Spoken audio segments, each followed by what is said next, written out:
Magandang umaga po. Narito na po ang magiging lagay ng panahon ngayong araw ng Sabado, December 28, 2024.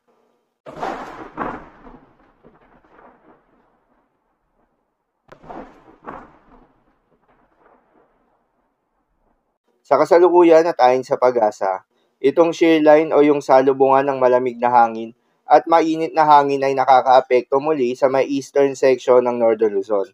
Dahil dito asahan yung maulap na kalangitan na may kalat-kalat ng mga pagulan at isolated thunderstorms.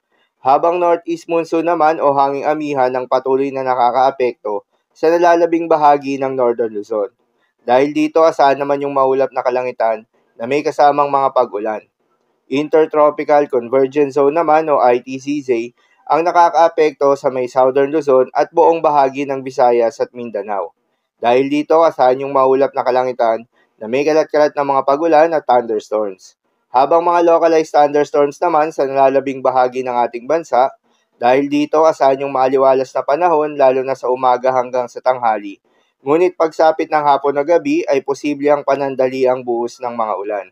Magandang balita naman dahil ayon sa pag-asa ay wala tayong binabantayan na low pressure area o bagyo sa loob o malapit sa Philippine Area of Responsibility na maring makaapekto sa ating bansa hanggang sa susunod na 3 araw.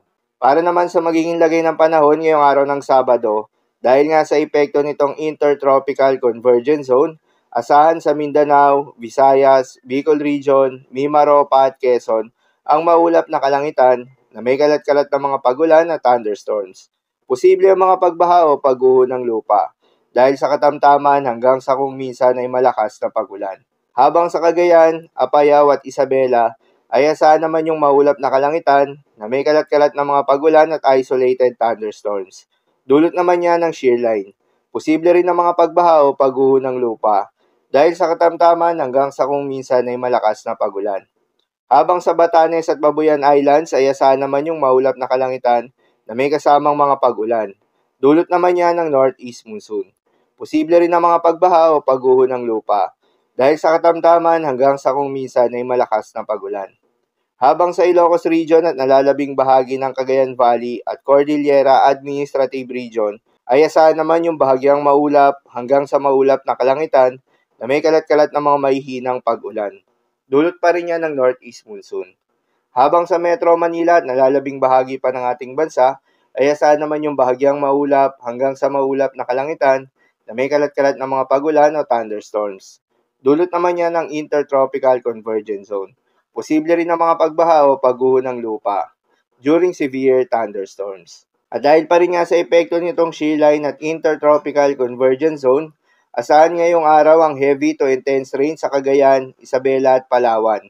Habang moderate to heavy rains naman sa may Apayao, Kalinga, Aklan, Capiz, Antique, Iloilo, Guimaras, Negros Occidental, Negros Oriental, Siquijor, Cebu, Bohol, Eastern Samar, Leyte, Southern Leyte, Dinagat Islands, Surigao del Norte, Misamis Occidental, Zamboanga del Norte, Zamboanga del Sur, Zamboanga Sibugay, Basilan, Sulu at Tawi-Tawi.